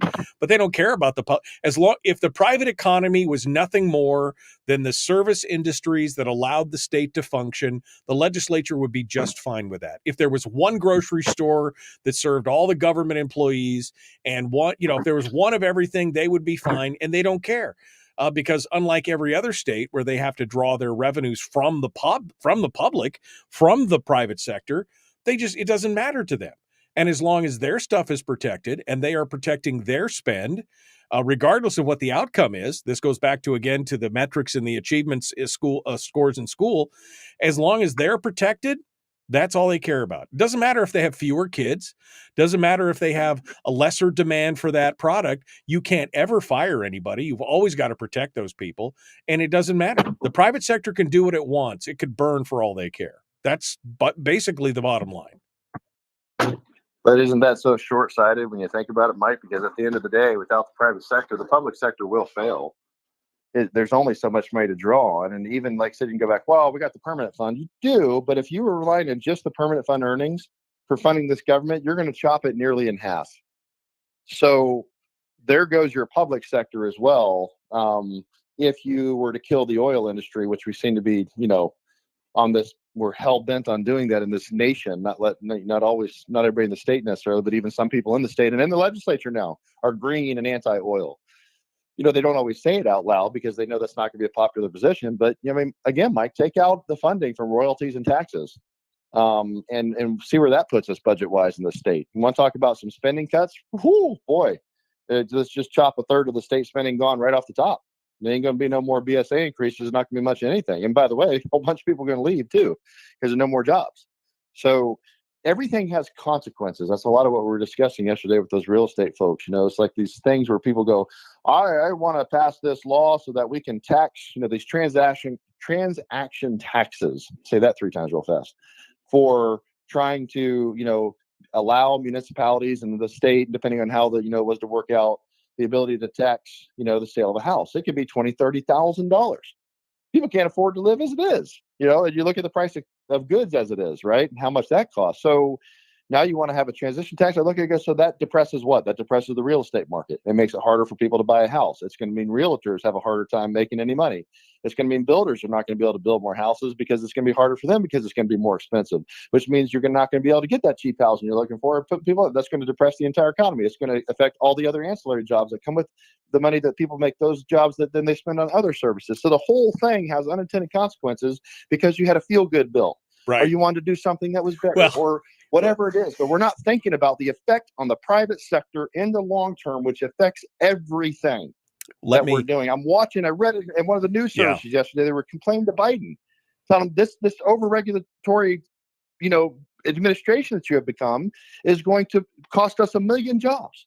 While they're up there, we've had the best recovery ever. No, your recovery, Mr. Biden, was when COVID had no jobs because we destroyed our economy because of stupid policies. And this was the bounce back of people going back to work. You didn't create new jobs. This was just after COVID, people going back to work. But now you got the big manufacturers, those looking at Biden go, you're going to kill 1 million jobs with your regulations.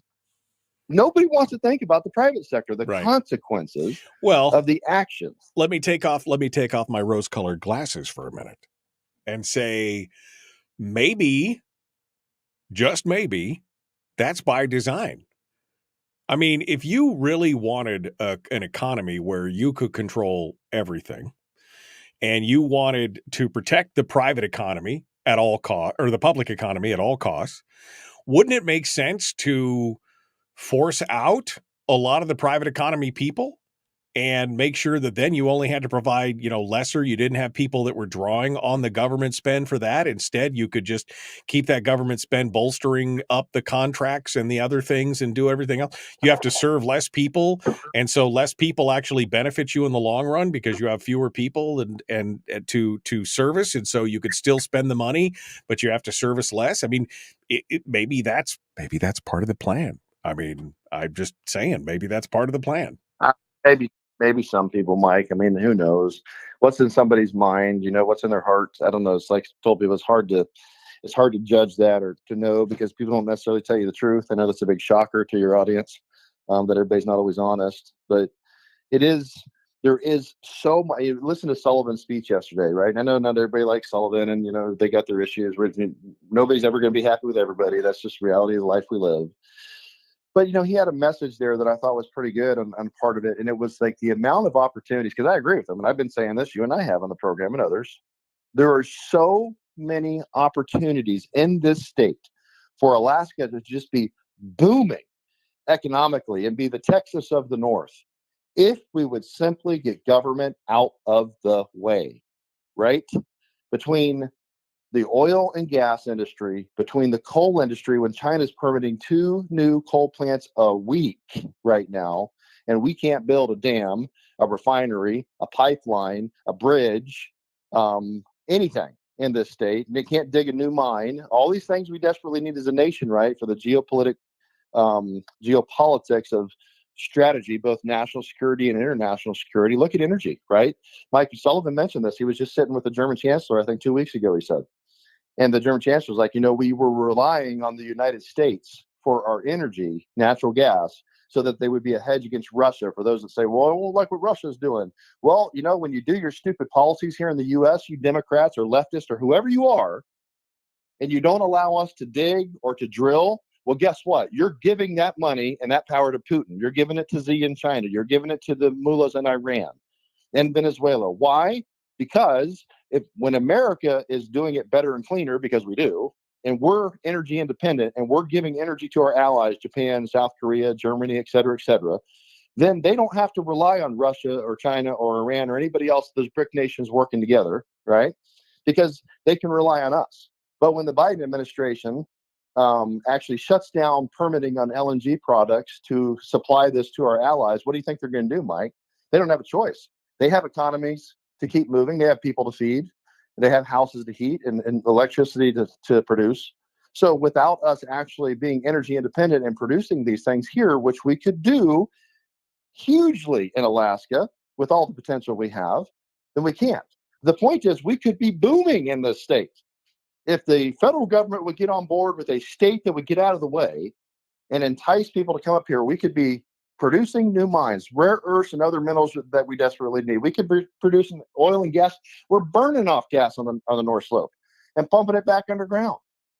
Right? We have 500 something years of known low sulfur coal in Alaska that we could dig and use and sell to China at our price, or power clean coal plants for cheap electricity to help us heat our homes and turn the lights on.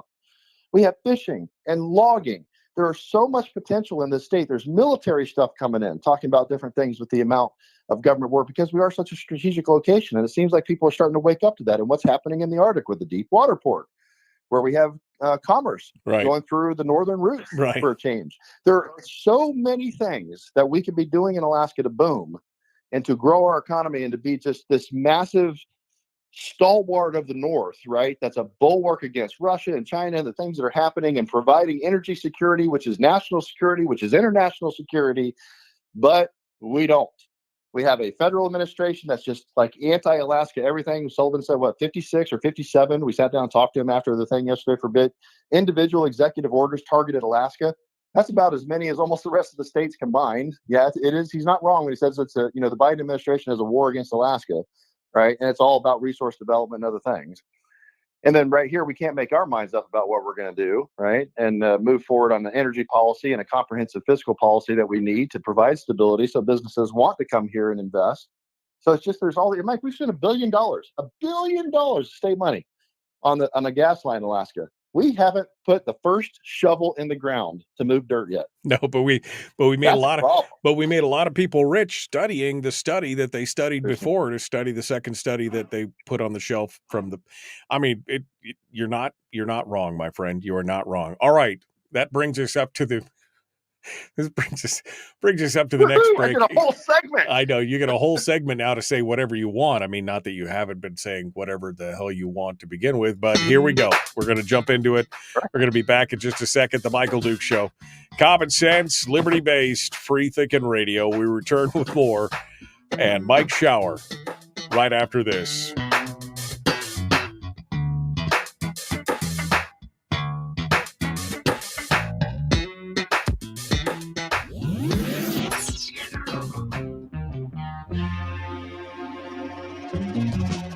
Running on 100% pure beard power. Oh, also some coffee. We dip our beard in coffee. Ha, nice beard. The Michael Duke Show.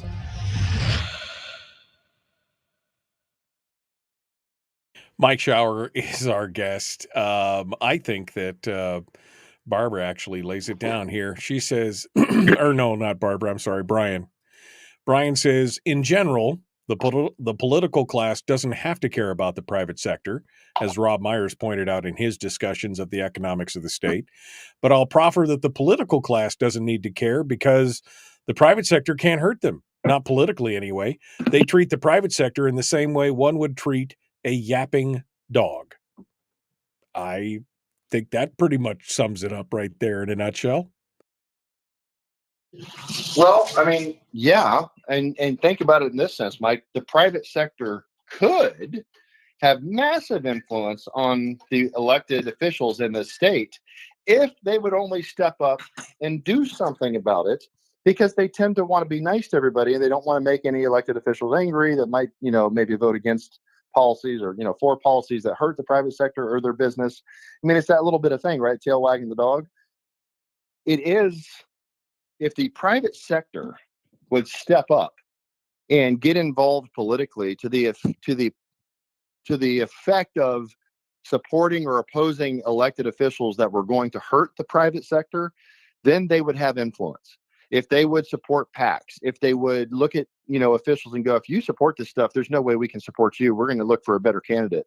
They would have influence. You think this doesn't happen at the national level? Look at all the big businesses out there, Mike. On the national level, federal level, they give millions and millions of dollars there's to candidates. But there's a tipping point here in Alaska because they don't want to. I mean, you see it with the chambers of commerce. They tiptoe around some of this stuff and then they embrace some stuff that doesn't really make sense until you analyze it in the realization that what they're doing is they don't want to upset the apple cart of government monies coming to some of these bigger industries that support organizations like the chambers and stuff, because you might make somebody mad and you might lose that money. So they don't stand up. They don't see the long-term gain. All they see is the short-term gain, and they don't want to upset the apple cart in that way. Well, that's true. But I'm going back to my question or back to the point, I guess, was that they could make a difference. They could be more effective and influential if they chose to. I'm talking specifically Alaska, not federal, not the other stuff in this state. The chambers of commerce, for example, Mike, for something like 20 years now, I remember Senator Hughes asking the question, one of the meetings we're at, for like 20 years, the chambers of commerce said, our number one priority is spending cap. Well, how's that working out for you? Because they keep supporting the same candidates. I see the same candidates that talk about taking the PFD and never talk about a spending cap in the state get supported by the chambers or invited to be their keynote speakers for things. I go, they've stood against the spending cap the whole time, but here you are supporting them. Here you are letting them come speak to you. If they're not going to take a stand, Mike, I don't have a lot of sympathy for them. Say, well, we need more, support for the private sector. We need more help for better policies. I'm like, well, if you don't stand against the legislators, the elected officials that you keep supporting, you're not going to get change. If you would stop inviting the same people over, if you would stop supporting the same elected officials, then perhaps we would see change. But they don't. My point goes back to, you asked the question, yeah, we could make a difference if they would get involved. And that involvement could be just not supporting in any way at all the current crop of elected officials that are not supporting the private sector that all are about the government. Because there's some Republicans, when they got to say, I remind you that I'm a Republican. Why would you have to remind me? Shouldn't your actions show me that you're Republican? Well, that leads us right to the Republican Party being part of the problem as well. They keep supporting and sending money to candidates and trying to deny, speaking to you directly, trying to deny incumbents an opportunity to get back in, and instead funding the challengers who are obviously not about the private sector. There are so many problems here, Mike, and nobody's bringing it up. Nobody's fighting the machine in this regard. Everybody's like, we got to go along to get along. We got to get ours while the getting's good.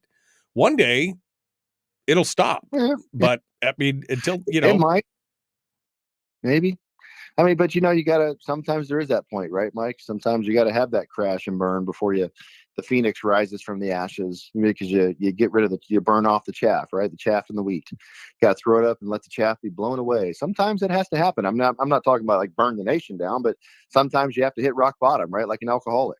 Sometimes they have to hit rock bottom to finally go, I've got to clean up my act. Sometimes you got to hit that rock bottom, even as a state, maybe to look at it and go, we've crashed ourselves and we're going to have to do better. You're not wrong to say that people go along to get along, or they can't fight the machine. I look at it, Mike, I've got one staff here and a minority. What do you expect me to do? I can be on the radio with you and highlight what's happening. I can put my no vote on the floor. I can put in amendments and I don't even have any committees.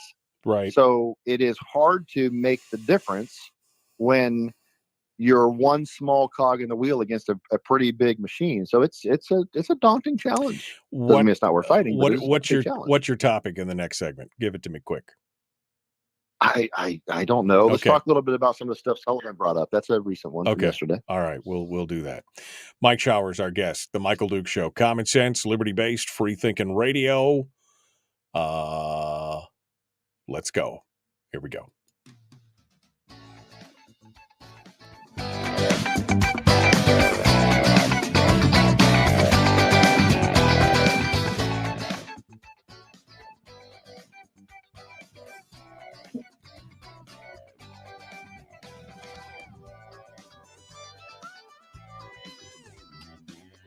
Okay, one final segment here. Mike Shower is our guest. He couldn't join us yesterday because he had a meeting with, the governor and Dan Sullivan and everything else. So you had this meet. Give us a rundown. What were you talking about? You've mentioned Sullivan a couple times this morning in some of his comments and remarks. So tell me what it was all about and give me the rundown here, Mike. It's just good to hear, on the federal delegation side, because obviously Dan and I have a connection on the military side, being veterans. and very interested, and I know sometimes it's funny. I see comments like on social media where it's like, you need to focus more on local things. I'm like, well, then you're kind of ignoring how important the federal things are to us as a state and the people.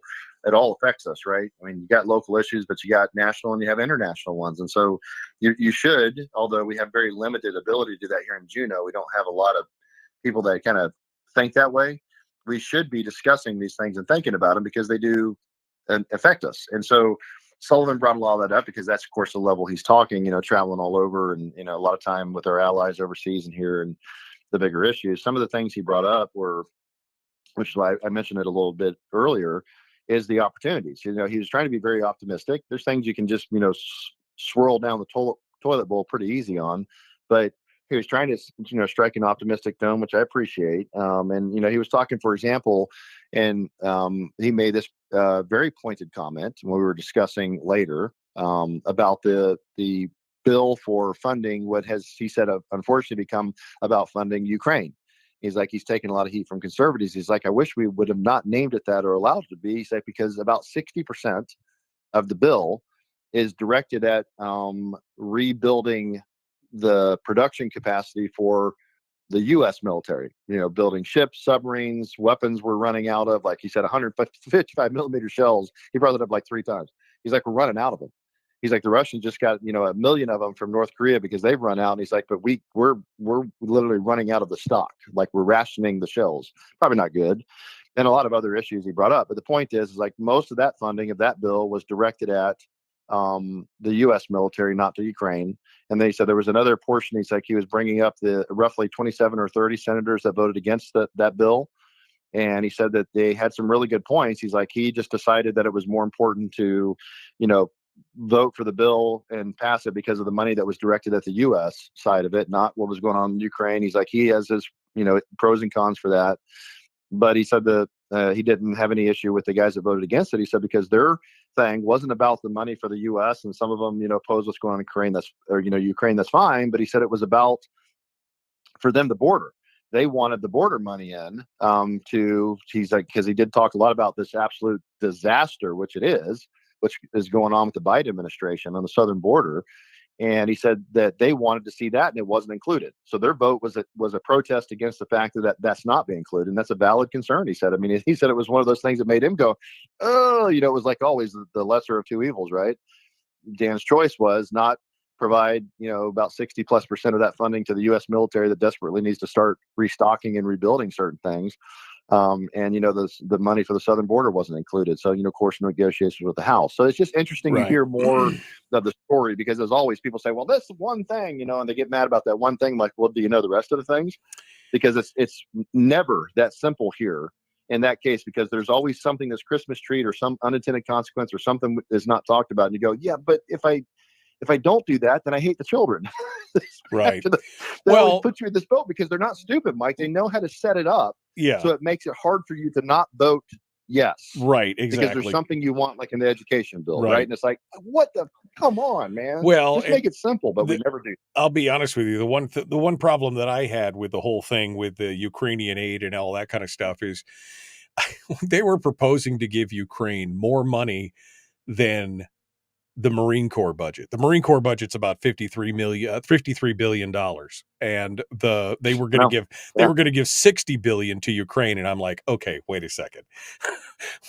I want to support, Democratic, but you're about to give the entire Marine Corps budget to a foreign country that we're going to have to borrow the money to give it to them.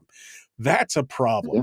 They're not even saying we'll give it as a loan to Ukraine. We'll just give it to. And that's my problem here. Mike, you say that about almost all the federal spending, right? I mean, we're so over leveraged at this point. I mean, everything we're doing is going to be put onto the backs of our kids and our grandkids and our great grandkids if we get that far. So that's an issue with 35 trillion in debt we're approaching. That's you could say that about every penny of government spending right now on the federal level. We have put ourselves into an unsustainable, clearly, and probably crash coming at some point to, again, hopefully not crash and burn, but at least crash in the sense of the alcoholic hit rock bottom and finally starts cleaning up their act, right? Because we are headed that way. So when we discuss that, like I said, I think we could make that comment about virtually all federal government spending, but we're at a point where we still have to spend money. Because if we don't, then we are going to earlier than we have to crash the system. And I know some people go, maybe we should, right?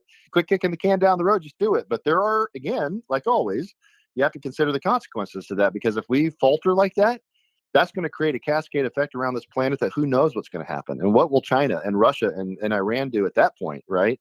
I mean, the moves that people make on this, depending on what we do, there's a house of cards that could easily come tumbling down. So it's not just so simple to go, yeah, let it crash.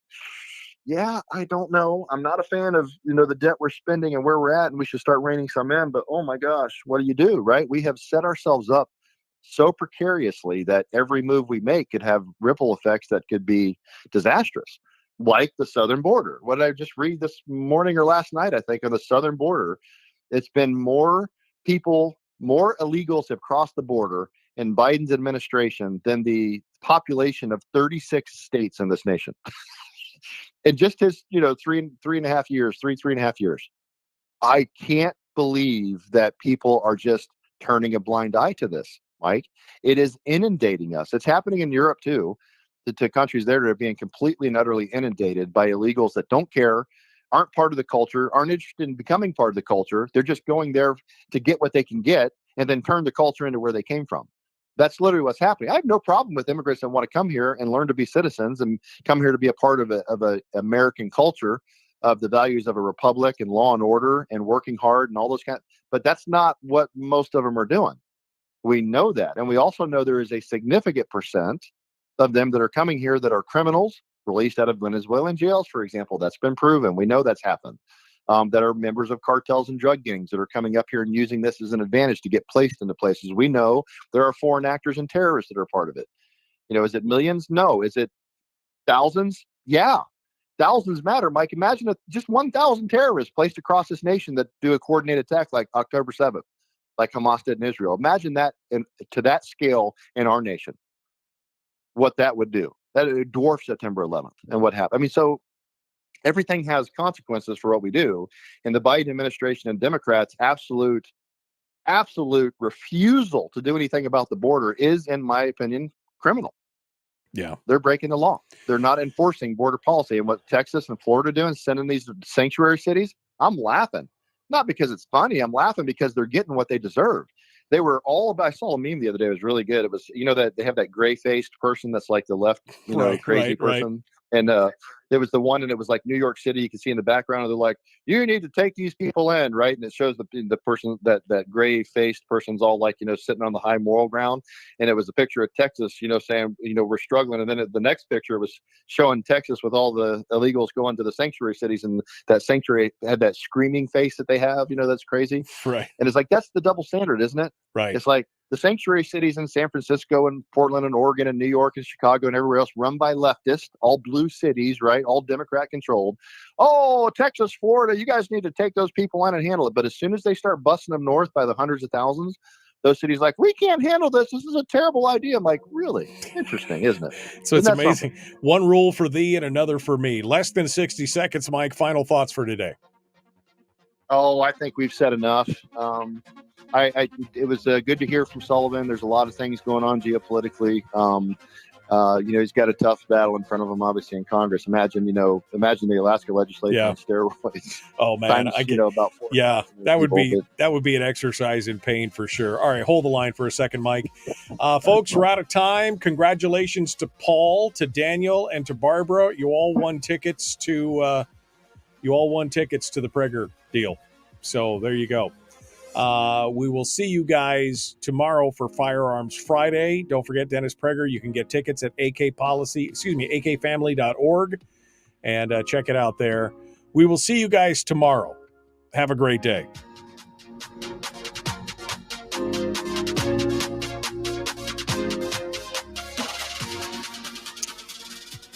Okay. Final thoughts, Mike, now that we don't have a time limit on you, because I know that just constrains you. Give me your final word for today, sir. Oh, what's the final word, Mike? Well, we'll see. I think the most important thing in the next few days here is what's going to happen with SB 140, that whole education bill. So we'll see. I don't know if you watched it all, the House, but oh my gosh, is it painful. they were still going at like 10 o'clock last night, and I think they were only about halfway through their amendments. So I don't even know when they finished up. I'll have to ask some of the guys today how they're doing. So that was a very long day for them, I'm sure. But we'll see where that goes, because that's going to drive policy and spending on the education side. And then that's really the hot one right now. Not much else as we kind of wait into the next month. We'll see where things go. Obviously, a lot of federal stuff we're talking about. So it's just that's the one big one at the moment. Keep an eye on that one, see how it goes. We'll talk about it next week. We'll have a better idea, I think, on how that one is panning out. But I don't know. I mean, that's it, Mike. There's just a lot of things. Like I said, we could talk for hours and all things that are taking place. And we will just take it week by week and see where we are. But boy, I do hope, like we started off the program, Mike, I do hope with all of the opportunity we have in the state, if we can just find a way to work together, especially Republicans, to come together with a body that was controlled by Republicans, the things we could do to turn on the spigot here for development and growth. We could turn Alaska, could be the Texas of the North, if we would just do it. So. All right. Well, thank you, Mike. I appreciate you coming on board as always. We'll see what happens. I mean, we'll see if, I guess we just got to get more people engaged. I mean, I don't know how we're going to get them engaged. I don't know what more it will take to get them engaged at this point, other than just maybe they have to lose the whole permanent fund. Maybe the state government has to lose the permanent fund and then start talking about an income tax before somebody goes, whoa, wait a second. I thought we were supposed to avoid this. I don't know what it's going to take to engage. By the way, people. Mike, what you just said is what I predict is going to happen. We're going to take most, if not all, the dividend and taxes are coming, and maybe that's when people will wake up. Nope, that's where it's going. I fully believe it based on the numbers and the projections, and look at what we're doing in the next 36 months. There will be no dividend. It'll be $100 gimme or something, and then the rest of it will just all be gone. And then they'll come to you and say, well, the free rides are over, the public folks. Sector. Yeah. The public sector. The free rides are over, baby. You guys need to pay your fair share now. So there you go. All right. Well, thanks, Mike. I appreciate it. As always, it's good to talk with you, sir. See you next week. Cheers. See you later. All right, folks. That's it. I'm done. Fix your mac and cheese. 2 things fix your mac and cheese. Ultra sharp white cheddar, usually an English cheddar, and a smoked Gouda. Those 2 things in your mac and cheese will make your mac and cheese amazing. That's what you need right there. A little bit of cornstarch. If it's not thick enough, you're good to go. That will make your mac and cheese amazing. That's all I got to say. All right, friends, we will see you tomorrow. Have a great day.